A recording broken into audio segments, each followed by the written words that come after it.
Bali conference is on right now. I know you guys know this, but it's the United Nations Conference on Climate Change. Very controversial because it is the, supposedly the precursor to a new Kyoto agreement.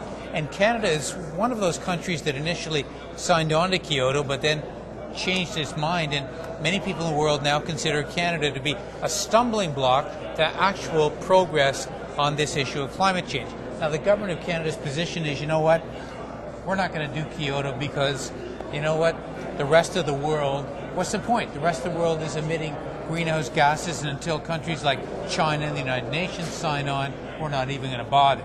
Well, many people are extremely unhappy with that position, and they think we are abdicating our leadership role. One of them, I think, is my colleague Catherine Bell, New Democrat Member of Parliament for Vancouver Island North.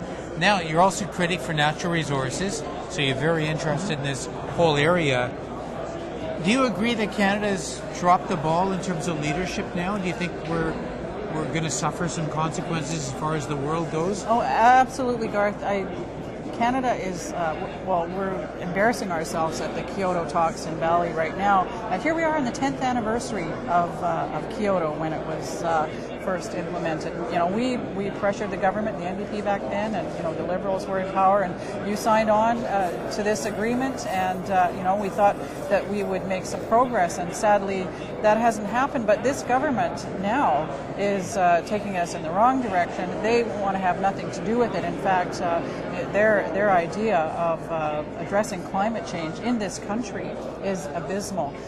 They want to have intensity-based targets, which will do nothing, absolutely nothing, to reduce greenhouse gas emissions. And reducing our greenhouse gas emissions is crucial to making a dent in what's happening around climate change. So really, we're an embarrassment at these talks.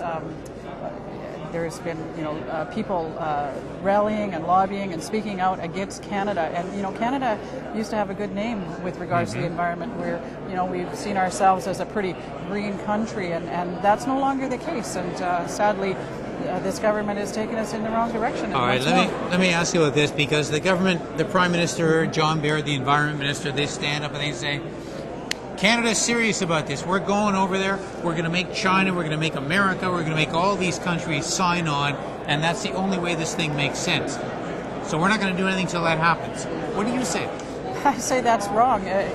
We need to be a leader. Canada can be a leader, and we can say, let's set the tone. Let's carve the path for these other countries to come on board. We can do these things. I don't see why our government says, it's all or nothing. We're not going to do anything if you don't do it. Well, that's not how you get moving on an issue. Somebody has to take the leadership role, and sadly, Canada is not doing that.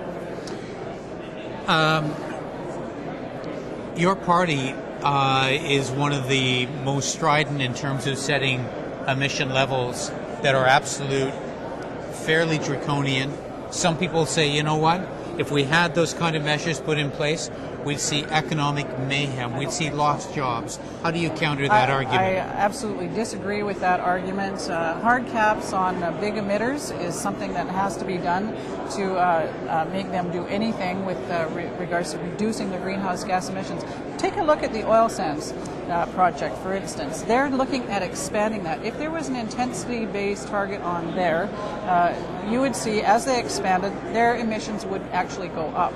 If you put a hard cap on, if they expand, their emissions have to stay at a certain level. But doesn't that? What's the impact going to be on workers and jobs that's where and the economy? I'm getting to that. We can do these things, but you have to find a way to reduce or to keep your emissions at a certain level. Well, they're talking about carbon sequestration and other things, and those things could help. But with regards to jobs and the economy, there is a whole other economy out there that we really haven't even scratched the surface on, and that's the alternative energy economy. And Canada could be, again, a leader in the world with regards to wave power. We've got oceans. We're surrounded by oceans on three sides. We could use wave generation to create our power. We could use wind power, solar power. We're looking at other countries who have some projects showing that with wind energy and solar together, you can actually have a more sustainable, green energy for your home, for your businesses, for your community in Canada, even with our climate. I can hear the Conservatives saying, yeah, and okay. I hear them too. And you just can't power the industry we have with a bunch of windmills. You actually can, and you don't have windmills are not these gargantuan things of the past. They're we can manufacture them here. That's a job creation project right there. When they're up and running, there's of course maintenance that needs to be done, and then with the selling the electricity to the grid, there's more jobs there. The same with wave generation, where you put these little devices down into the water, the waves come in and out, and you have 24-hour-a-day generation from these little turbines. They're not a detriment to the environment.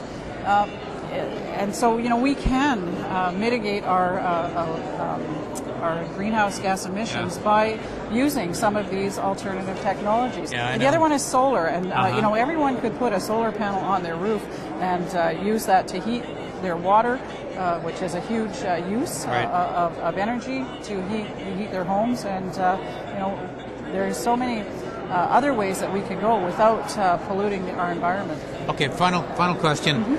Vancouver Island North. Yep. What area is that? It's north. More than half of the North Island of British Columbia, Vancouver Island, and also a big chunk of the mainland. So there's some pretty remote areas up there. What are the big issues in your riding?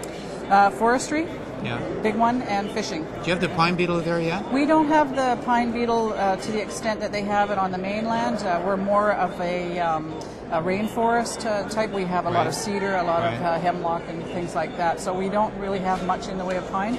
Do you see the impacts of climate change in your area? Absolutely. What we're seeing is warmer temperatures in the water. That's causing concerns for our fishery because the salmon, they don't like the warm water. Cold water fish, so we're having some real issue around that, and we're of course more and more rains, and we're on the west coast. One of the things that happens with global warming is when you have a certain type of weather pattern, you actually have more of it. And we're seeing more and more rain. We're having more violent storms. We're having more wind, and that's causing some problems with respect to landslides from saturation and things like that. And that because we're a mountainous area as well, that impacts our streams and our watershed. Climate change is not a theory, is it? It is absolutely not a theory. It's a reality. It's a reality. It's here, and we need to address it. Absolutely. And we got to do it in this place. This is where it starts. I agree with you there. Take some leadership. Thanks for watching MPTV.